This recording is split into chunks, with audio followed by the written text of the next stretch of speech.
lazy fellow. It's like me.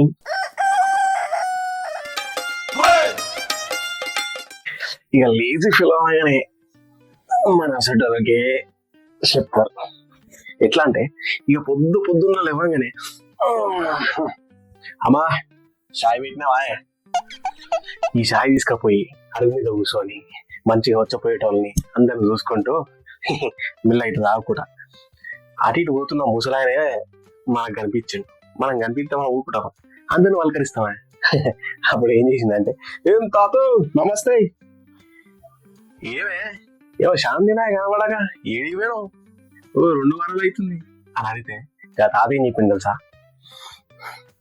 గదే పలగా నువ్వు రోజు పల్సర్ బైక్ మీద ఎక్కపోతావు చూసినావా, గదే ఎక్కించకపోతావు చూసినా పిల్లని, గా పిల్ల ఎంబడి పోతున్నా నేను అన్నా.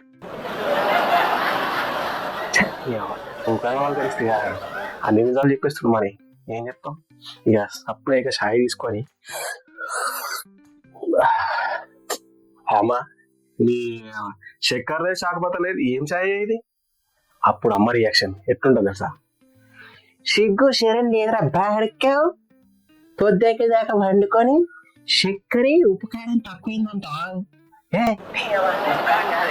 చక్కెర షాకపోతా. ఇక ఇట్లా తెలియదు మా అవ్వ ఒకటేసారి వాడుకో టైం ఎంత అవుతుందో చూసుకోరా అన్నది. చూసేసరికి ఉరి అవ్వ దాదాపు 9 అవుతుంది, మనం పోయే టైం ఎంత ఆఫీస్కి 9:30.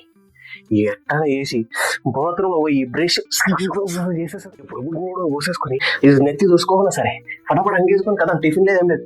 ఇక బైక్ స్టార్ట్ చేసి రేసు కొడుతుంటే ఇక రేసు కొట్టి మనవి గీ పొట్టలేదన్నా గీ పొట్ట నీళ్ళగా పడ్డది, ఇంకా అరకే పడ్డది. ఇక పోతున్నాం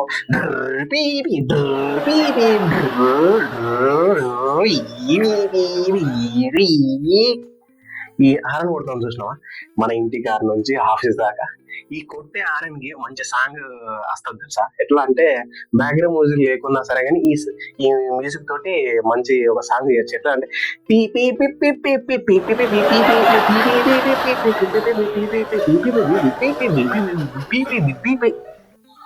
ఈ విధంగా అర్థమైందా.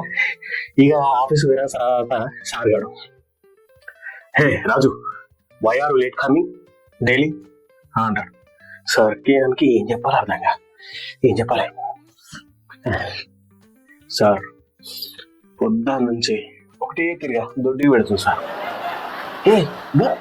దొడ్డికి పెడుతుందా, మరి ఎందుకు వచ్చిన ఆఫీస్కి, ఆఫీసులో వరకు మొత్తం నేనే చూసుకోవాలి కదా సార్, లేకపోతే ఎట్లా సార్ అన్నాను. సార్ అప్పటికే వెళ్ళాను రాజు, యూ ఆర్ ద మంచి మెంబర్ అన్నాడు. ఓకే ఇట్ట చూసుకొని ఇక మనం ఏం చేసాం, ఎట్టకెళ్ళి తప్పించుకోవాలి, రేపటి నుంచి టైం చేంజ్ చేసుకోవాలని. ఇదంతటికి కారణం ఏందని ఆలోచిస్తే ఇక అప్పుడు దొరికిందే. ఎట్లా అంటే రాత్రి పూట మన దోస్తు కాలతోటి 12 గంటల దాకా ముచ్చట పెట్టి 1 గంటకి ఇంటికి పోయి తిని అనుకుంటాం. అది ఇట్లా తిన్న తర్వాత మొబైల్ చూస్తాం. ఆ మొబైల్ చూసి ఇట్ట ఇవన్నీ బంద్ చేస్తే 10 గంటలు పొడస కొట్టుకుంటే మనం డైలీ పొద్దున్నే లేచి యథావిధిగా పోవచ్చు, లేకపోతే లేజీగానే ఉంటాం. ఓకే నెక్స్ట్ కంటెంట్ తోటి ముందుకు వచ్చేస్తా. మీరు అంతవరకు ఏం చేయాలి, chill bro chill, like share subscribe. అంటే అడగను, వీడియో వస్తే లైక్ చేయాలి, లేకపోతే 10 మంది పంపి టైంపాస్ కాకపోతే ఏమై. ఓకే.